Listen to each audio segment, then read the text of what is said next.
Dieu ne trahit jamais. Mais c'est toujours l'homme qui trahit. C'est une question qu'il faut élucider. Alléluia.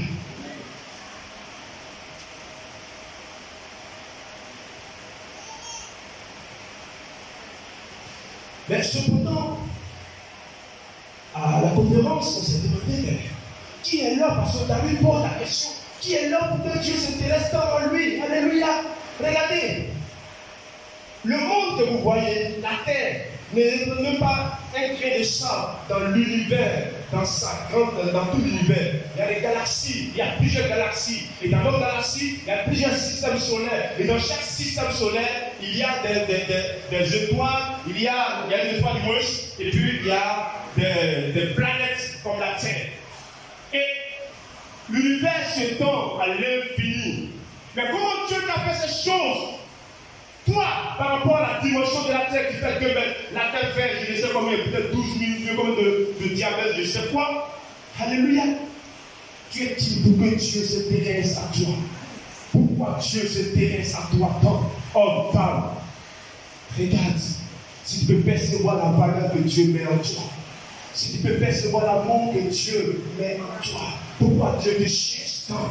Pourquoi Dieu, le cœur de Dieu saigne autant pour toi? N'as-tu pas compris ces choses? N'as-tu pas vu que Dieu t'aime autant? Frère, n'as-tu pas vu que ce Dieu grand, puissant, il est assis sur ton trône? Mais il connaît le nombre de tes cheveux. Alléluia. Quand tu dors, quand tu te réveilles, il le sait. Il le supporte.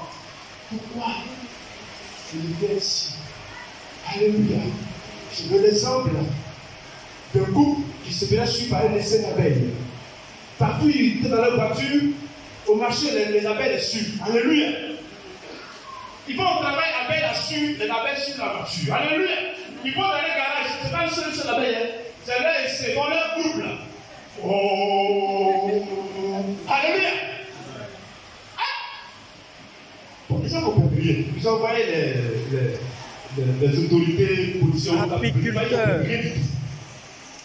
Et les gens font des recherches. Il se trouve que la reine des abeilles, elle est dans le véhicule. Alléluia. La reine des abeilles est dans le véhicule. Donc les abeilles avaient intérêt dans le véhicule. Bien-aimé, si Dieu t'est su autant, c'est qu'il y a quelque chose de Dieu en toi qui l'intéresse. Non, Dieu ne peut pas suivre un arbre autant. Dieu ne suivra pas un mouton autant, ni un chimpanzé autant. Mais toi, que tu sois tout petit, Dieu a le regard sur toi. Alléluia. Parce que Dieu a une identité en toi. Dieu a mis en toi une sémence qui lui est propre, qui lui appartient. Parce qu'au commencement, il t'a fait à son image, à ta ressemblance. Et il te cherche pour que tu viennes à lui. Et que vous deux soyez hommes. Alléluia. C'est fondamentalement important. C'est pourquoi je bénis la vie du corps pastoral qui a eu cette vision. Peut-être je n'ai pas compris comme ça. Mais lorsque j'ai commencé à méditer sur ce thème, Dieu m'a permis de comprendre quelque chose. Ça, c'est le cœur de l'Église. C'est la vie de l'Église. Nous allons voir. Alléluia. L'homme à la ressemblance, le point suivant que nous voyons, c'est l'homme à la ressemblance de Dieu sur le modèle de Jésus-Christ. Pourquoi c'est Jésus qui est le modèle? 2 Corinthiens 4,5. 2 Corinthiens 4,5, je lis. Nous ne nous prêchons pas nous-mêmes. Nous ne nous prêchons pas nous-mêmes. Le pasteur Bonny ne se prêche pas lui-même. Le missionnaire Joël ne se prêche pas lui-même. Ce matin, je ne me prêche pas moi-même. Alléluia. C'est Jésus-Christ, le Seigneur, que nous prêchons. Et nous disons vos serviteurs à cause de Jésus. Alléluia. Bien-aimé, ce verset présente à la fois le plus indigne et le plus noble sur sujet de la prédication pour un serviteur de Dieu. Le terme de brisade, c'est quand il dit je fais pour moi-même. Aujourd'hui, l'Église est perdue parce que les gens prêchent pour eux-mêmes, pour leur propre gloire, sur la gloire terrestre. Mais Paul nous révèle qu'il ne prêche pas pour lui-même, il prêche pour quelqu'un, pour Jésus de Nazareth. Alléluia! Lisez toute la Bible, lisez les actes. Jésus était au centre de la prédication. Aujourd'hui, on prêche pour vivre, pour nous-mêmes. Allez-y au programme et vous verrez ces choses. La prédication est centrée sur l'homme. Sur l'homme. Comment tu vas devenir riche? Comment tu vas faire ceci? Comment tu vas voyager? Hey! Où est Jésus? Où est Jésus? Lui qui a le chemin, la vérité et la vie. Il est où? Où l'avez-vous mis, Église? Homme et Père. Il est où?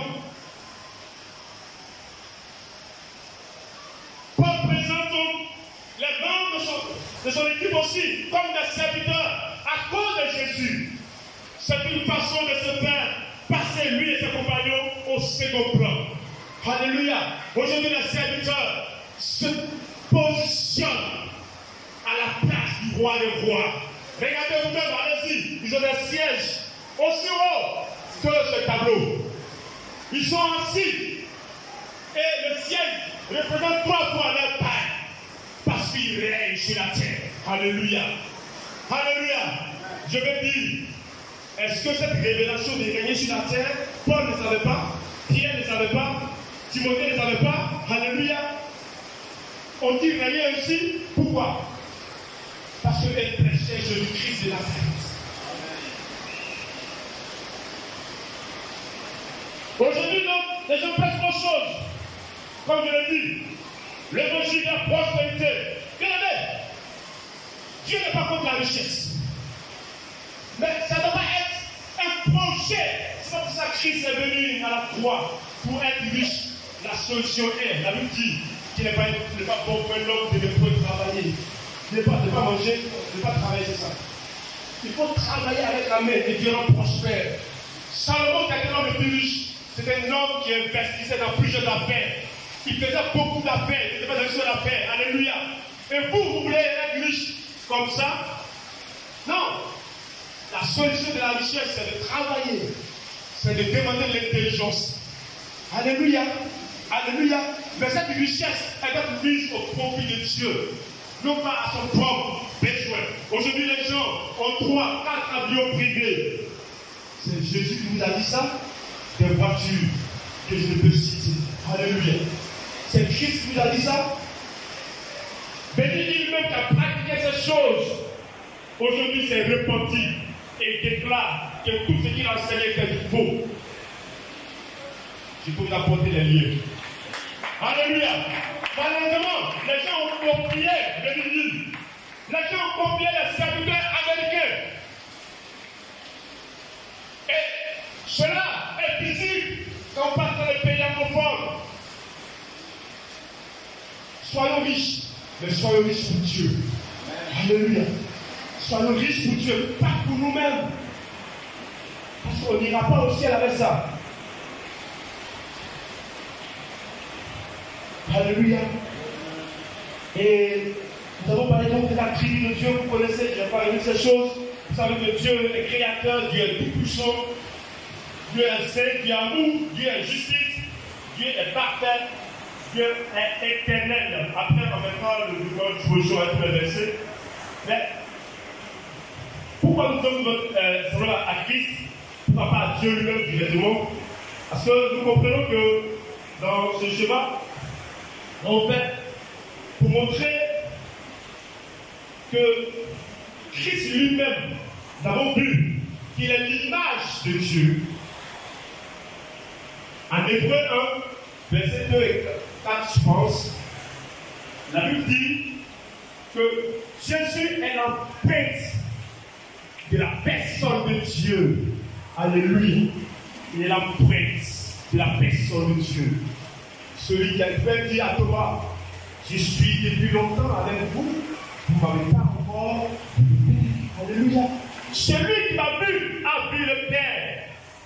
Il était donc, quand on voit Jésus, ce n'est pas la ressemblance physique. Alléluia. Non. Parce que c'est que Jésus, bon, c'est comme moi, certainement. C'était grand ou court, je le sais. Alléluia. Mais je sais que les choses n'étaient pas beaux. Selon la prophétie dans Ésaïe 53. Alléluia. Mais il dit que celui qui m'a vu a vu le Père. Parce qu'il est la représentation physique de la personne de Dieu. Jésus, corps, chair, sang, os.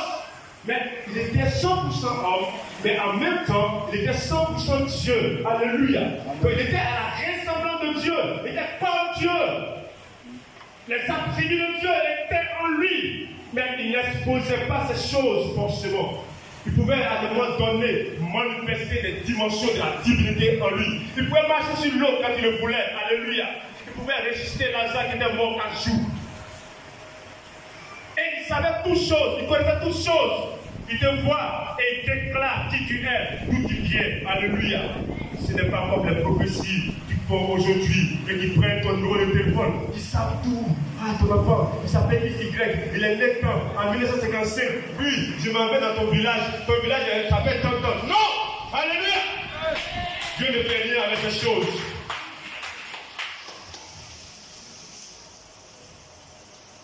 Christ est l'image parfaite de Dieu.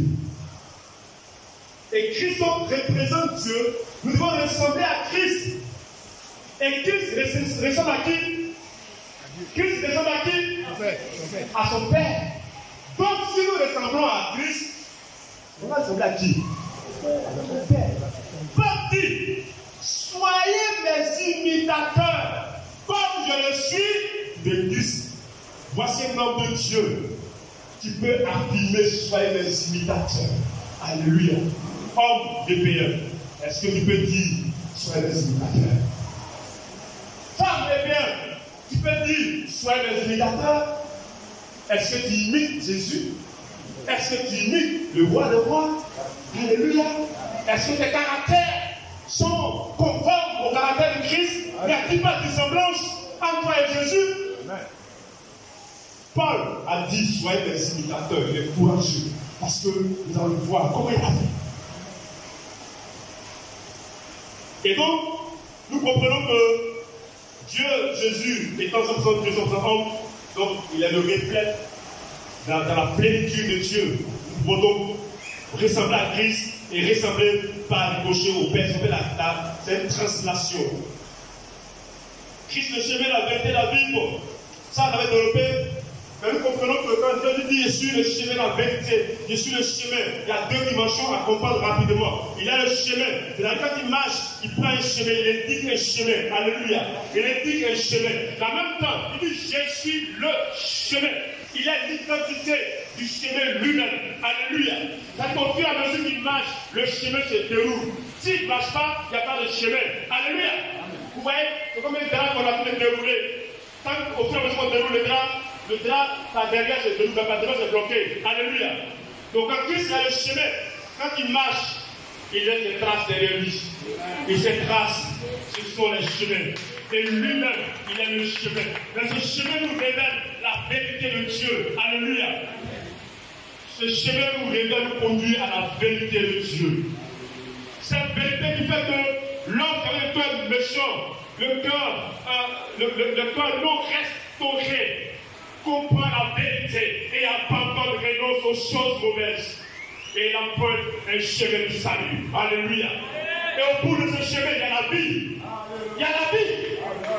Ce n'est pas la vie du monde. Ce n'est pas la vie des maquis. Ce n'est pas la vie que nous voyons maintenant. Mais il y a une autre dimension de vie là-bas. Alléluia. C'est pourquoi, peuple de Dieu, marchons dans le chemin qui est Christ. Et si nous marchons dans ce chemin, évidemment, ce schéma que notre maman a présenté ici, nous allons être capables de manifester le fruit de l'Esprit de Dieu. Quand le sous-parchemin est l'amour. Parce que par l'amour, tous les autres caractères pourront être manifestés. Que ce soit la paix, que ce soit la joie, que ce soit la bonté, que ce soit la tempérance, que ce soit tous les beautés que vous connaissez, si tu as l'amour, tu peux manifester tout ça. Ne soyez ici, là, il y a beaucoup de choses, hein. C'est beaucoup, ça se pose le mot. La Bible dit, fuyez le chemin large. Ici, là, le chemin est large.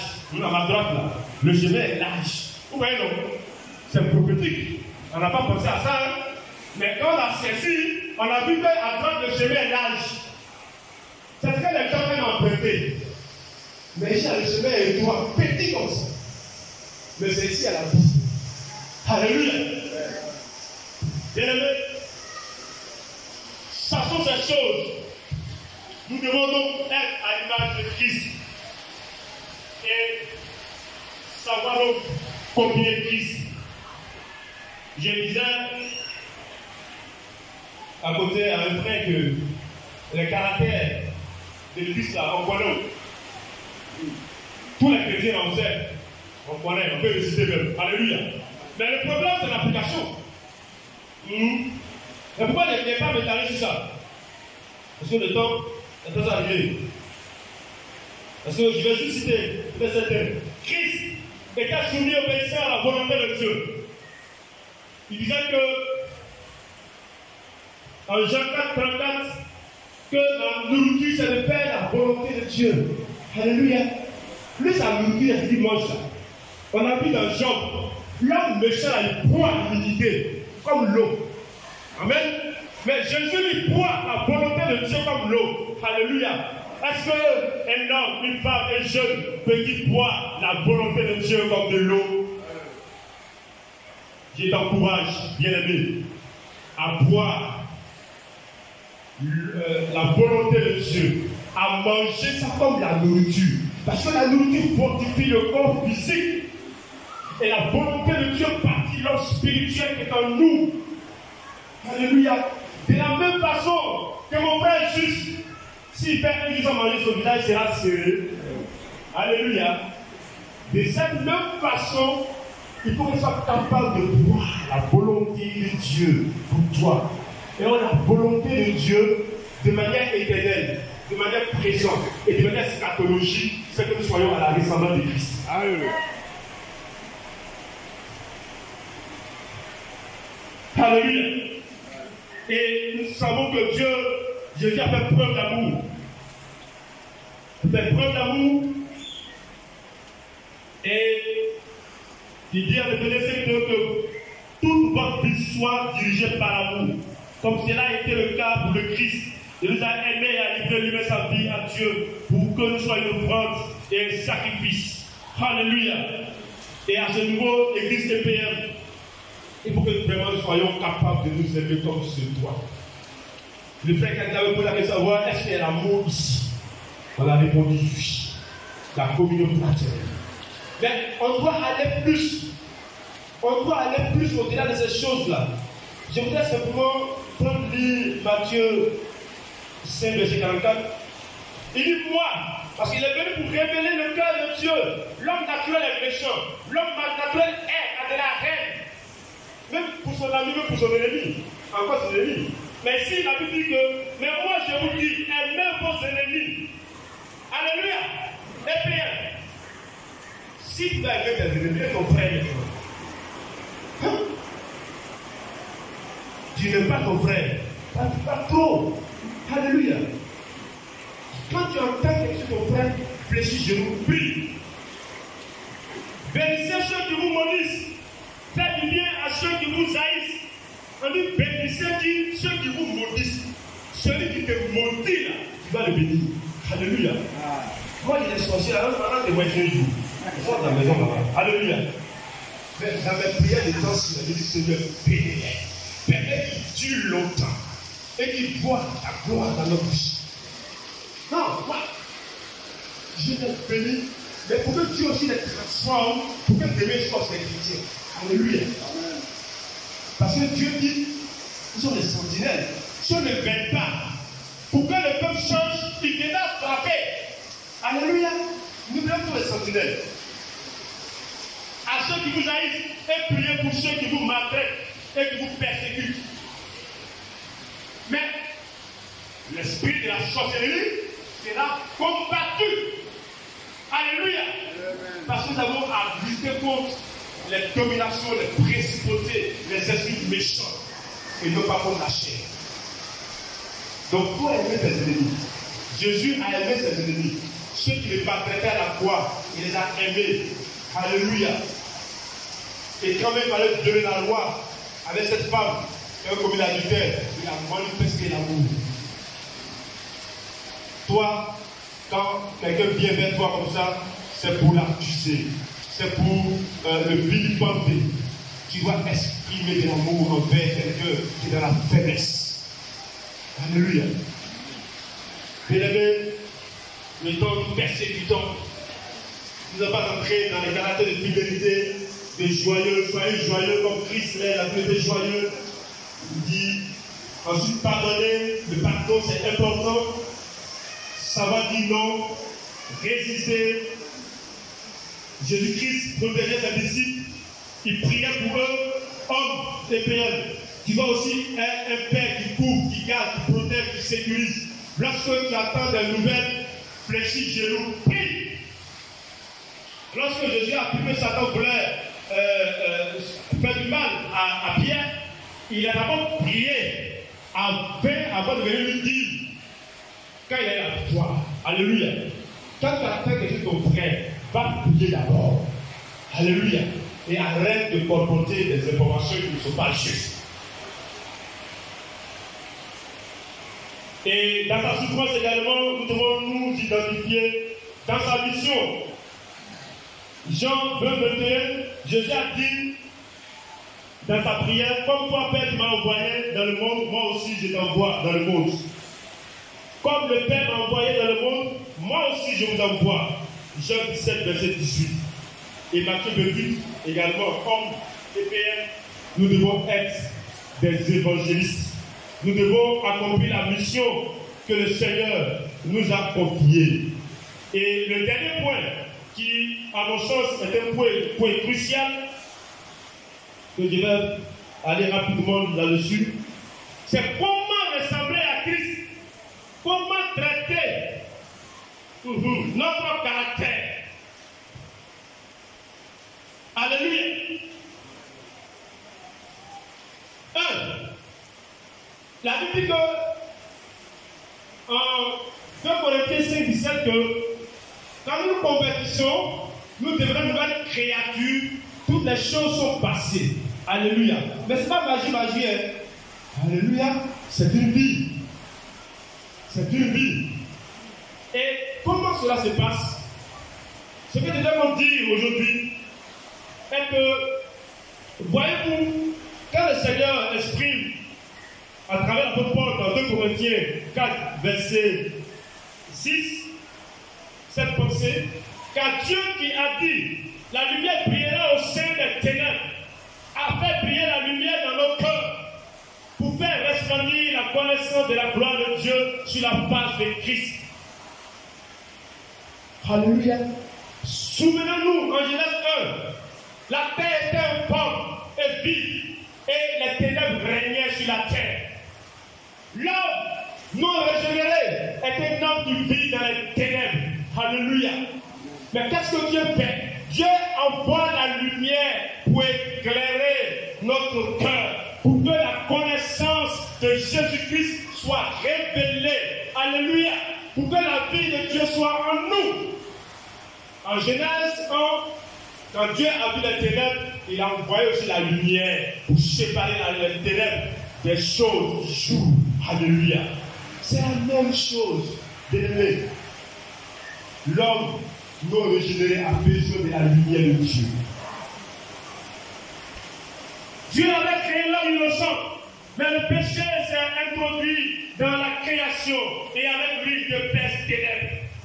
Lorsque l'évangile est prêché, l'Esprit de Dieu se met dans le cœur de l'auditeur. Comme autrefois, il se mouvait au-dessus des eaux et de la Bible pour la création de la vie spirituelle. Alléluia. Dieu a pris la lumière pour séparer, pour créer les choses physiques. Même si Dieu a pris la lumière pour créer les choses spirituelles. Pour que tu sois un homme nouveau. Alléluia. Et la condition sine qua non pour que nous puissions vivre cette vie-là, soyez sains dans toute votre conduite, nous l'avons dit le jeudi et nous le répétons aujourd'hui encore. Bien aimé, si tu ne m'aimes pas là, tu vas vivre cette vie-là. Je te le dis. Il a demandé, qui me tue? C'est moi-même ou c'est Dieu qui me tue? Alléluia. Non. Connaissez-toi et dis, si donc vous êtes ressuscités, apercevez vos choses en haut. Alléluia. Ça veut dire que si tu es ressuscité, c'est qu'il y a la mort. On est d'accord, non? C'est qu'il y a la mort. Et Romains 6, on dit, ainsi vous me regardez pour comme mort au péché et comme vivant pour Dieu en Jésus-Christ. Nous devons être morts au péché. Cette mort-là, ce n'est pas que quelqu'un vient te prendre pour Dieu pour taper sur toi. Pour te Dieu, non. C'est quand tu as pu marcher sur le chemin qui est Jésus. Jésus a marché dans le renoncement. La Bible dit qu'il n'a pas regardé en Philippiens 2, qu'il n'a pas regardé son identité à Dieu comme corps arraché. Mais il s'est humilié. Il a renoncé à la gloire qu'il avait auprès du Père. Et il est venu, il a connu la mort de la croix, la plus abominable. Alléluia. Souvenez-vous, vous ne savez pas peut-être, mais moi, votre Seigneur, il était nu. Et il était en haut. Tout le monde le regardait. Il a fait ça pourquoi? Parce qu'il veut que toi aussi, cela soit un exemple pour toi. Pas que tu vas encore vivre physiquement, mais le renoncement à soi. Alléluia. Et donc ça demande ta responsabilité. Ça demande ta responsabilité. Et Paul pouvait dire, j'ai été crucifié avec Christ. Et si je vis, ce n'est plus moi qui vis, mais c'est Christ qui vit en moi. Mais pas du récit qui dit, si je vis, ce n'est plus moi qui vis, c'est Christ qui vit en moi. Et le contraire comme ça. Alléluia. Quand il récit dit, si je vis, ce n'est plus moi qui vis, c'est Christ qui vit en moi. Paul dit, j'ai été crucifié. La conséquence de la crucifixion, c'est que si je vis, ce n'est plus moi qui vis, c'est Christ qui vit en moi. C'est la clé. Homme de PM, femme de PM, jeune de PM. Si nous voulons marcher dans les pas du Seigneur, si nous voulons être à la ressemblance de Christ, le chemin, c'est le renoncement à soi. C'est accepter de mourir et d'avoir sa responsabilité. Alléluia. Colossiens 3, c'est dit, faites mourir, renoncez. Quand il faites mourir, renoncez. Faites mourir, renoncez. Il y a ta part de responsabilité à faire. Il faut que tu acceptes. Moi, j'étais pas comme ça avant. J'étais un païen, j'adorais. J'ai gorgé le poulet jusqu'en maîtrise. Alléluia. Je me masturbais. J'étais un champignon dedans. Alléluia. Mais quand j'ai connu le Seigneur, on a arrêté ces choses. Alléluia. Alléluia. Quand j'ai connu le Seigneur, je n'ai plus jamais fait marche arrière pour repartir à ces choses encore. Tu dois changer de vie. Tu dois mourir.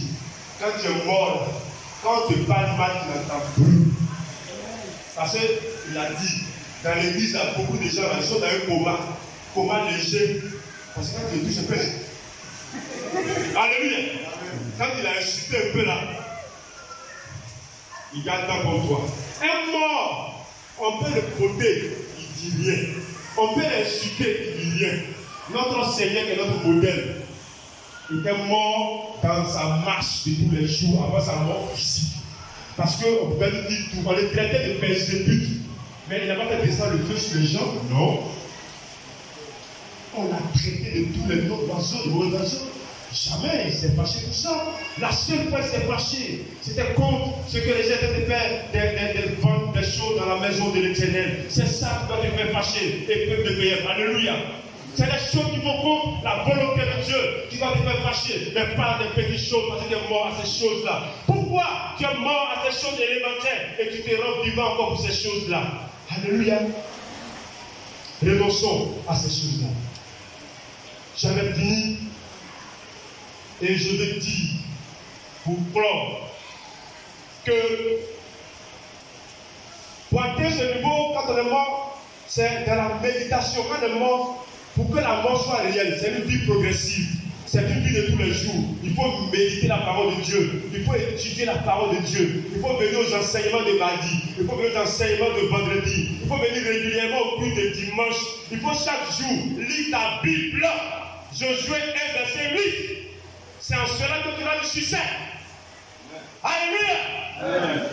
Pour conclure, notre ressemblance à Christ n'est pas une option. Ce n'est pas un choix.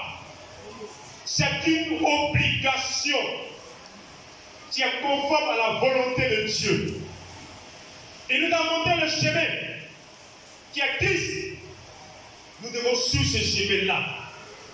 Et nous devons être sur les traces de Christ et non pas sur les traces des gens qui sont morts enterrés ici. Car d'autres sont sur les traces des bishops. Alléluia.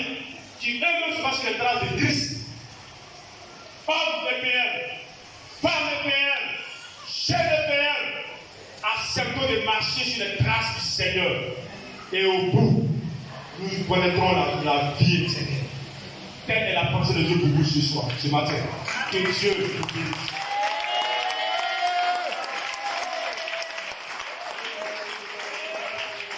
Alléluia. Alléluia. Que Dieu vous bénisse.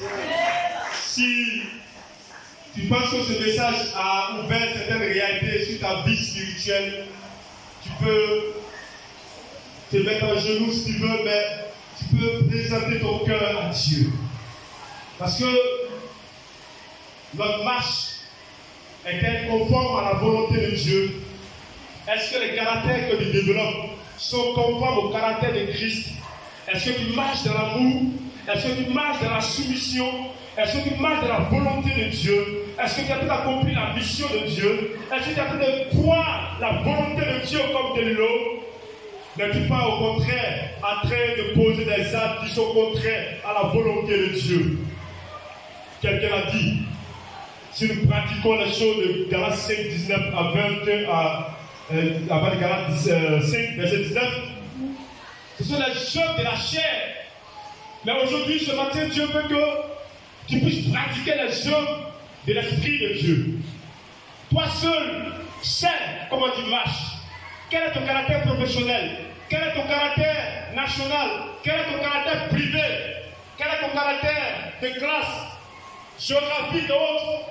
Quel est ton caractère? Est-ce que ce caractère, devant le miroir de Christ, est conforme à Christ? Ce matin, demande pardon à Dieu. Demande pardon à Dieu. Parce que tu n'es pas en train d'accomplir sa volonté. Tu n'es pas en train de marcher dans sa volonté.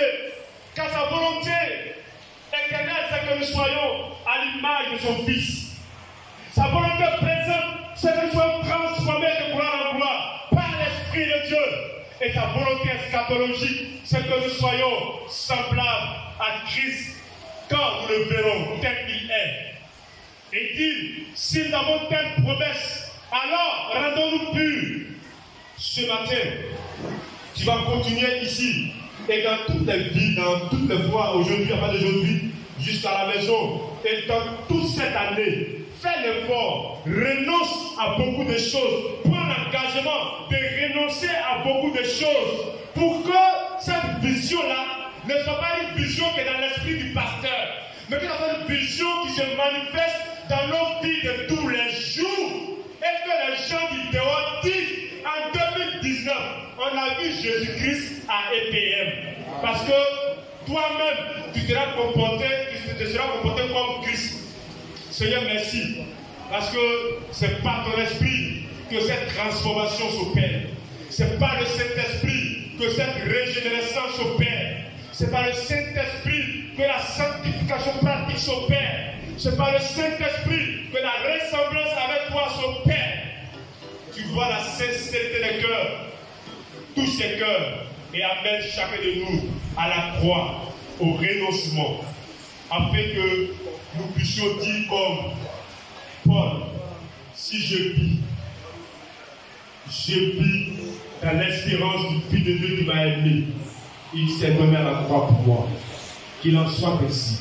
Au nom de Jésus. Amen.